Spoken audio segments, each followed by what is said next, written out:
नमस्कार। 8 नवंबर 2016 की रात। एक ऐसा शौक जिसने पूरी दुनिया को चौंका दिया था। लेकिन आज हम यहाँ कोई राजनीतिक चर्चा नहीं करने वाले हैं। एक फाइनेंशियल एडवाइजर के नज़रिए से हम इस घटना को सिस्टमिक रिस्क और एसेट डाइवर्सिफिकेशन की एक मास्टर क्लास के तौर पर डिकोड करेंगे। हम ये समझेंगे कि अचानक होने वाले सरकारी नीतिगत बदलाव आपके और हमारे निजी पोर्टफोलियो को कैसे प्रभावित कर सकते हैं और इससे कैसे बचा जाए। जरा इस नंबर पर गौर कीजिए। 86% रातों रात 15 लाख करोड़ रुपए की करेंसी सिस्टम से बाहर हो गई। एक इन्वेस्टर के तौर पर मैक्रो इकोनॉमिक शॉक का ये स्केल समझना हमारे लिए बहुत बहुत जरूरी है। ये कोई छोटा मोटा बदलाव नहीं था, ये पूरी अर्थव्यवस्था की जड़ों को हिला देने वाला एक झटका था। तो आज के हमारे इस विश्लेषण का एजेंडा बिल्कुल क्लियर है। हम पॉलिसी शॉक के स्ट्रक्चर, उसकी सीक्रेसी के नतीजों, मनी लॉन्ड्रिंग के लूप होल्स और सरकार के लक्ष्यों वर्सेस जमीनी हकीकत पर बात करेंगे। और सबसे ज़रूरी चीज़, इन सब के बीच हम अपने पोर्टफोलियो को कैसे सुरक्षित रख सकते हैं, ये भी सीखेंगे। चलिए शुरू करते हैं हमारे पहले हिस्से से, पॉलिसी शॉक की संरचना।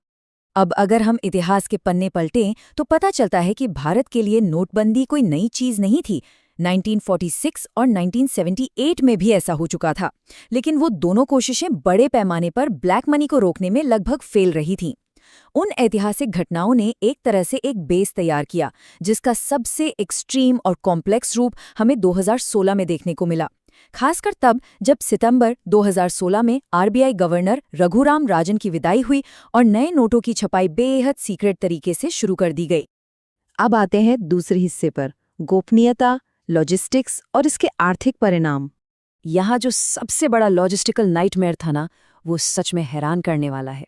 सोचिए, इस पूरी पॉलिसी को पीएमओ के सिर्फ 4-5 अधिकारियों ने प्लान किया। यहाँ तक कि नए आरबीआई गवर्नर उर्जित पटेल को भी मुश्किल से 2-3 हफ्ते पहले ही इसका नोटिस मिला। और दूसरी तरफ जमीनी हकीकत क्या थी? नए 2000 के नोटों के साइज की वजह से देश के 2 लाख एटीएम मशीन को रिकैलिब्रेट करना जरूरी था, और उस 15 लाख करोड़ की करेंसी को वापस छापने में 6 से 8 महीने लगने वाले थे। तैयारी और एग्जीक्यूशन के बीच का ये गैप बस अनबिलीवेबल था। और इस गैप का असर मैक्रो डेटा से ज्यादा माइक्रो लेवल पर दिखा। एज अ रिटेल इन्वेस्टर हमें इन घटनाओं को बहुत ध्यान से समझना चाहिए।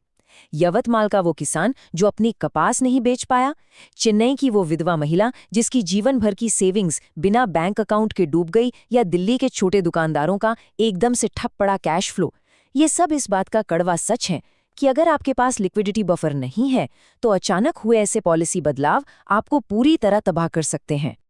आगे बढ़ते हैं तीसरे सेक्शन की तरफ, सिस्टम को मात देना और मनी लॉन्ड्रिंग की खामियां।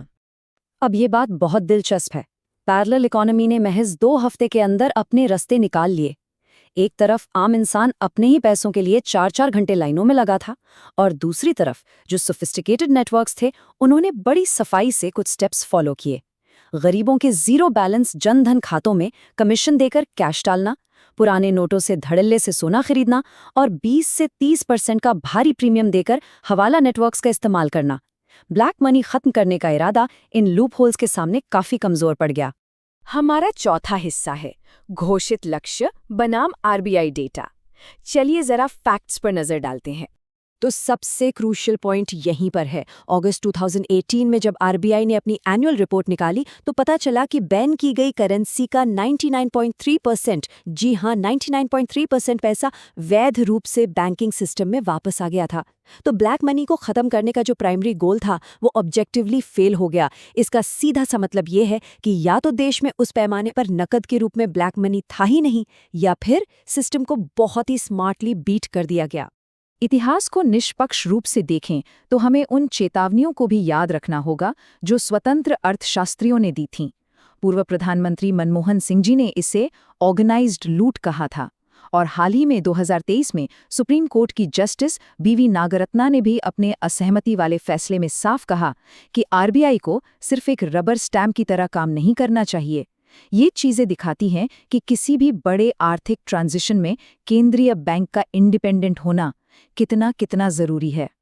अगर हम इन सभी पहलुओं को बैलेंस करके देखें तो फाइनेंशियल एनालिस्ट के सामने एक बहुत बड़ा सवाल आता है ये सच है कि यूपीआई और डिजिटल पेमेंट्स में भारी उछाल आया और टैक्स फाइल करने वालों का दायरा भी बढ़ा। लेकिन क्या सिर्फ 400 करोड़ के नकली नोट पकड़ने के लिए 15 लाख करोड़ की पूरी इकोनॉमी को बाधित कर देना जस्टिफाइड था?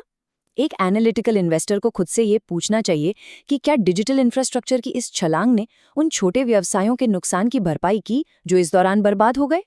हमारा 5वां हिस्सा है दीर्घकालिक बदलाव और सिस्टमिक अनुकूलन। इकोनॉमिक्स और पब्लिक पॉलिसी को समझने वालों के लिए ये पूरा इवेंट मॉनेटरी पॉलिसी फेलियर और फोर्स्ड फाइनेंशियल एवोल्यूशन की एक परफेक्ट केस स्टडी है। इसने साबित कर दिया कि सेंट्रलाइज्ड पॉलिसी शॉक्स कितने बड़े सिस्टमिक रिस्क लाते हैं, कैसे कैश पर चलने वाले अनौपचारिक क्षेत्रों को सबसे ज्यादा तबाही झेलनी पड़ती है और सबसे जरूरी बात, कैसे रातों रात आए इस डिजिटलाइजेशन ने छोटे व्यवसायों के काम करने का तरीका हमेशा के लिए बदल दिया है। और अब हमारा आखिरी और सबसे अहम हिस्सा, एक मजबूत और डाइवर्सिफाइड पोर्टफोलियो बनाना। इन सब हिस्टोरिकल लेसन्स का हमारी और आपकी वेल्थ से क्या लेना देना है? बहुत बड़ा लेना देना है।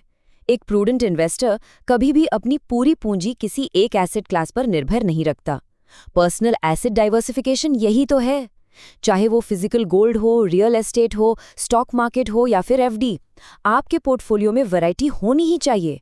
डिजिटल और फिजिकल एसेट्स का ये बैलेंस ही आपकी वो ढाल है जो अचानक आने वाले किसी भी सरकारी पॉलिसी शॉक से आपको बचाती है। सिस्टम हमेशा बदलते रहेंगे, लेकिन आपका डाइवर्सिफिकेशन आपको हमेशा सेफ रखेगा। तो आज के इस विश्लेषण को खत्म करते हुए मैं आपके सामने एक बड़ा सवाल छोड़ना चाहता हूँ। जबरन किए गए इस फाइनेंशियल एवोल्यूशन की असली कीमत आखिर क्या थी? क्या तेजी से बढ़ा ये डिजिटल इंफ्रास्ट्रक्चर सच में उन अनौपचारिक क्षेत्र के व्यवसायों के परमानेंट नुकसान की भरपाई कर सकता है? ये सोचने वाली बात है। नीतियां चाहे जो भी हों, हमें अपने पर्सनल एसेट्स को प्रोटेक्ट करना और अपने रिस्क को मैनेज करना आना ही चाहिए। हमारे साथ इस अहम चर्चा में जुड़ने के लिए आपका बहुत बहुत शुक्रिया।